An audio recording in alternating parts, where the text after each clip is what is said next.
With a dark aura swirling behind him, the 13th Division Captain, Jushiro Ukitake, announces to the gathered Shinigami in Kisuke Urahara's lab that he will take the Soul King's place, stepping forward into a moment of heavy tension.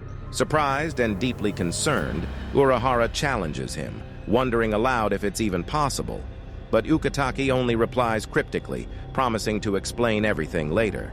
As he discards his captain's haori and strides toward the center of the lab's platform, he sheds the upper half of his shihakusho as well. Behind him, a shadowy aura begins to form, morphing into the shape of a giant vertical eye. Urahara, 2nd Division Captain Sui Feng, and 5th Division Captain Shinji Hirako are stunned, while Ukitake's third seats, Kiyone Kotetsu and Sentaro Kotsubaki, recognize the ominous symbol. Meanwhile, a worried Rukia Kuchiki, the 13th Division's lieutenant, calls out to him, but Ukitake remains silent, focusing entirely on the looming transformation. Drawing his Zanpakuto, he assumes a combat stance and begins to chant, invoking Mimihagi, the entity tied to his mysterious past. The scene shifts to Ukitake's childhood. A young, frail boy, barely 3 years old, writhing in bed, his body failing due to a severe illness. His parents, desperate to save him, kneel before a statue of Mimihagi in their home shrine. They fervently repeat the chant in a heavy downpour, hoping for divine intervention. As Ukitake's condition worsens, coughing violently and foaming at the mouth, his mother wipes away the foam with trembling hands, while his father pleads with Mimihagi to grant their son the gift of life. Ukitake, calm despite his pain, reassures his mother, telling her not to cry. The statue's eye begins to weep, releasing a dark liquid that spreads across the shrine. Ukitake suddenly finds himself standing on the primordial sea before Mimihagi itself. The entity's massive form watches as tears form in its eye. Ukitake, with both determination and compassion, collects those tears into his hands and drinks them, the dark liquid flowing into his body. Immediately, his chest expands, and darkness pours from his eyes as he undergoes a drastic transformation. A shadowy version of Mimihagi envelops him, and as the darkness dissipates, Ukitake's hair is momentarily blackened before returning to its usual white. When he awakens in the real world, his parents embrace him, relieved that their son is still alive. Fast forward years later, an older Ukitake now walks the streets of Rukongai, a smile on his face as he greets the children and civilians. He notices an elderly woman, Oyone, accidentally bumping into a large, muscular man, who demands an apology. When the man threatens to draw his sword, Ukitake intervenes, warning him not to escalate.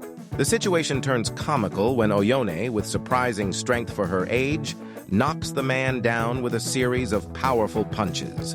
Ukitake, ever the gentleman, helps the man to his feet, offering him a unique proposition: join the Shino Academy and become a Shinigami, where he can fight for a living.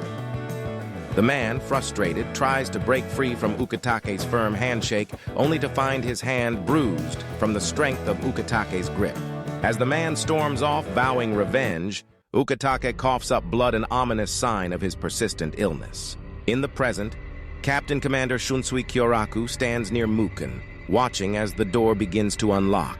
He urges Ukitake to be cautious, warning him not to overexert himself.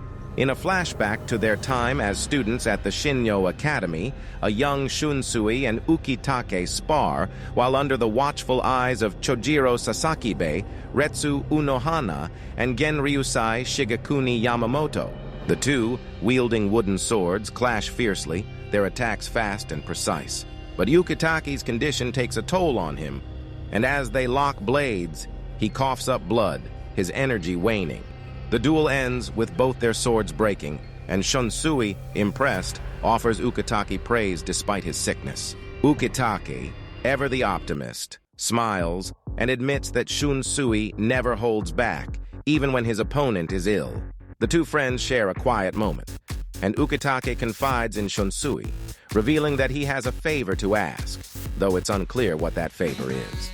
In the years that follow, Ukitake and Shunsui grow closer, sharing memories and laughter, even as Ukitake's health continues to deteriorate.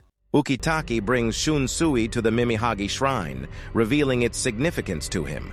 But Shunsui, unusually knowledgeable, hints at rumors about a divine power connected to the Soul King. Ukitake, though surprised by Shunsui's insight, admits that his illness was never fully healed, even after Mimihagi's intervention. Shunsui promises that he will not let his friend die so easily. Much later, after the tragic death of Kai and Shiba, Ukitake stands before Central 46, refusing to appoint a new lieutenant for the 13th Division, asserting that no one could ever replace Kaien. Despite pressure from Central 46, Ukitake firmly states that he will not be forced into this decision. He also hints at the possibility of his death should he become incapacitated, adding with a wry smile that he wouldn't die so easily. Heavy rain falls as Ukitake and Shunsui share a quiet moment under an awning, discussing the weight of leadership and the loss of their comrade, Kaien. Shunsui, always trying to lighten the mood, offers Ukitake a monaka, revealing that his lieutenant, Nanao Ise, has hidden the sake inside. Ukitake smiles warmly at the gesture, though he remains concerned about what the future holds. Following the death of Yamamoto at the hands of Yuak, Shunsui, Ukitake, and Unohana stand together, reflecting on the daunting task of leadership now that the Soul Society is in disarray. Shunsui, ever the strategist, muses about the challenges of command, but Ukitake, ever the loyal friend, promises that they will face whatever comes next together. As the Vandenreich's second invasion of the Seiraitai begins, Ukitake's shadowy aura reaches its full form, manifesting as Mimihagi's divine hand, which stretches across the sky. The atmosphere shifts as Ukitake undergoes a dramatic transformation, turning himself into the right arm of the Soul King.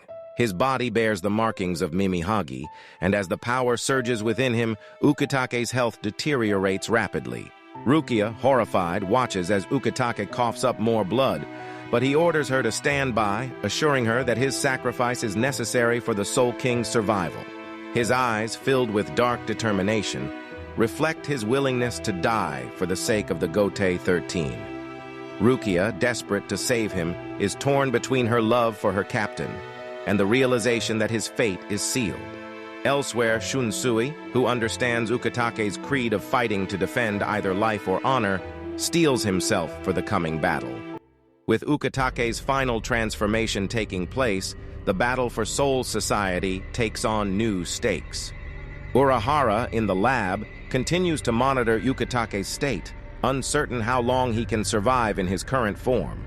Meanwhile, Yuak, unaware of the true nature of Ukitake's sacrifice, continues his onslaught on the Soul Society. But when Mimihagi's massive hand pierces through the Shakonmaku and manifests an eye in its palm, Yuak is momentarily stunned, unable to predict the future actions of the mysterious power.